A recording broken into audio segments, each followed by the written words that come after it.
আরো একবার নজর রাখবো বাংলার খবরের দিকে। টোটো চোর সন্দেহে রীতিমতো এক যুবককে গণধোলাই দেওয়া হয়েছে এবং এই ঘটনাকে ঘিরে ব্যাপক উত্তেজনা ছড়িয়ে পড়েছে মালদা শহরের রামকৃষ্ণপল্লী এলাকায়। যদিও পরে ইংলিশ বাজার থানার পুলিশ এসে ওই 3 যুবককে উদ্ধার করে নিয়ে গেছে। চোর সন্দেহে সেই 3 যুবককে গণধোলাই দেওয়া হয়েছে।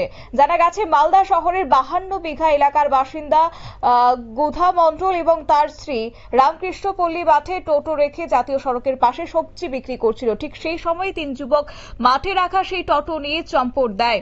স্থানীয়দের নজরে পড়লে বাইক নিয়ে পিছু ধাওয়া করে টোটো সমেত 3 যুবককে ধরে ফেলে এবং তারপরে তাদেরকে আটক করে উত্তম মধ্যম দেওয়া হয়েছে।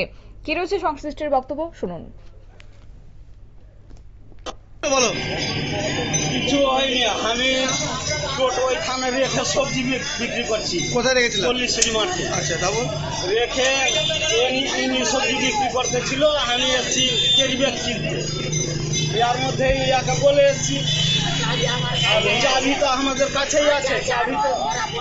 তারপর বলো না, তাও বলো। তারপর আর চোরে নিয়ে পালাইছে, ই দেখেছে, দৌড়ে এসছি। চোর ধরা পড়েছে। আমার নাম আমার নাম গুধা মণ্ডল, বাড়ি কোথায়? বাড়ি 52 বিঘা, বাড়ি গোপালনগর। কখন হয়েছে?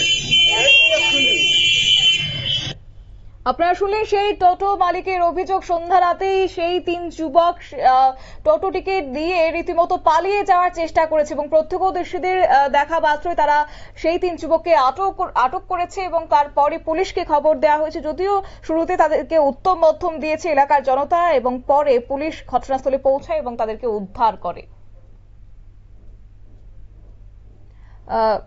গতকালকেই সন্ধ্যা রাত্রে এই ঘটনাটি ঘটেছে এবং বিশেষ করে জানা গেছে চোর সন্দেহে নাকি তাদেরকে শুরুতে আটক করেছে এবং তারপরে এলাকাবাসী তারা অভিযোগ জানিয়েছেন যে প্রায়শই এই এলাকায় চুরির ঘটনা ঘটছে। যদিও পরবর্তীতে ইংলিশ বাজার থানার পুলিশ এসে সেই 3 যুবককে উদ্ধার করে নিয়ে যায়।